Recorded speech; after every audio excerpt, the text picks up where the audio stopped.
Bonjour à tous, aujourd'hui nous allons tester le nouveau Wiko Darkful issu d'une marque française basée à Marseille. La construction s'est faite chez nos amis chinois. Ici nous sommes en présence d'une boîte, tout ce qu'il y a de plus simple, en plastique. Dans la boîte nous avons le téléphone bien sûr.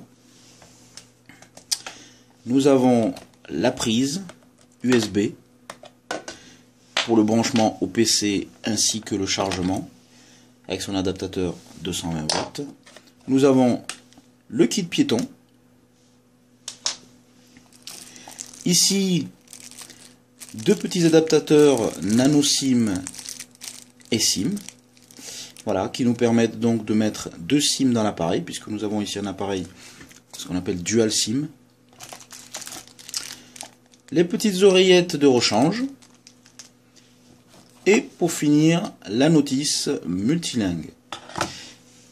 Donc, voyons un petit peu le téléphone. Déjà, première prise en main, il y a du volume. Voilà. Aucun bouton physique sur la façade. Tout est entièrement tactile.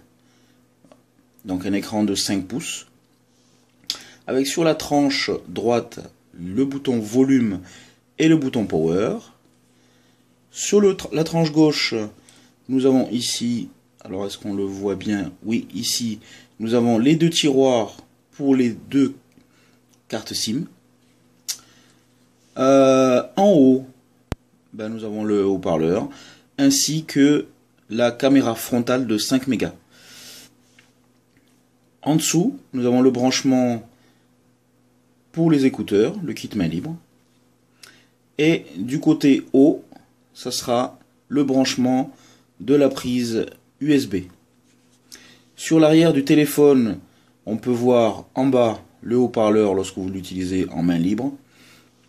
En haut, l'énorme caméra de 13 mégapixels et son flash.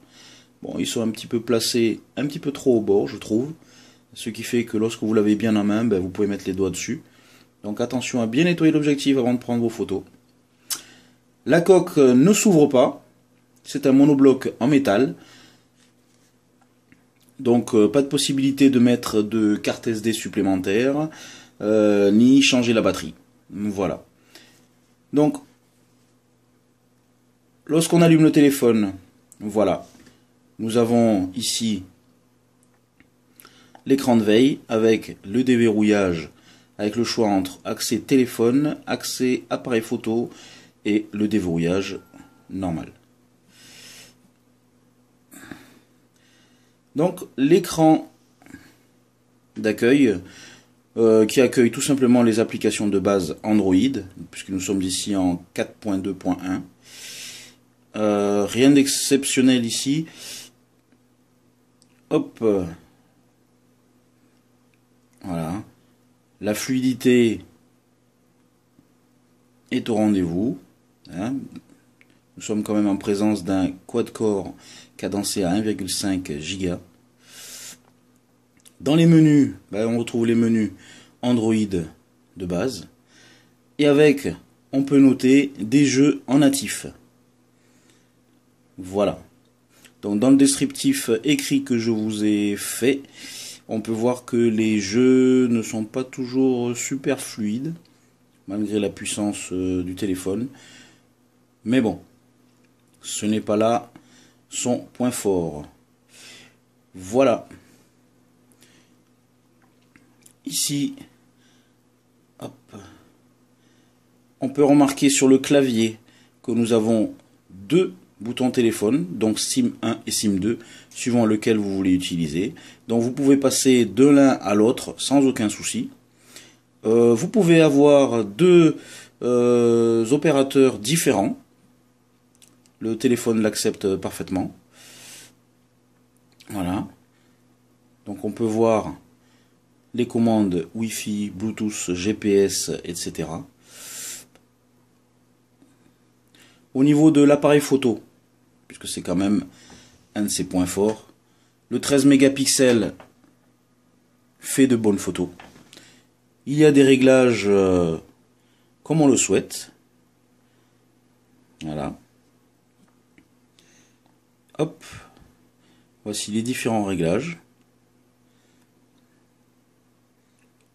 Voilà. Flash auto, etc.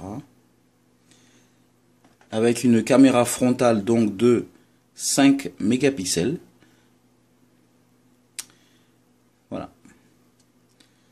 Donc un téléphone dans sa globalité fluide, avec un poids aux environs des 160 grammes, donc pas excessif pour sa taille. Je rappelle que c'est un écran 5 pouces. L'écran est très lumineux, donc très intéressant, c'est le système IPS. Donc un téléphone très prometteur.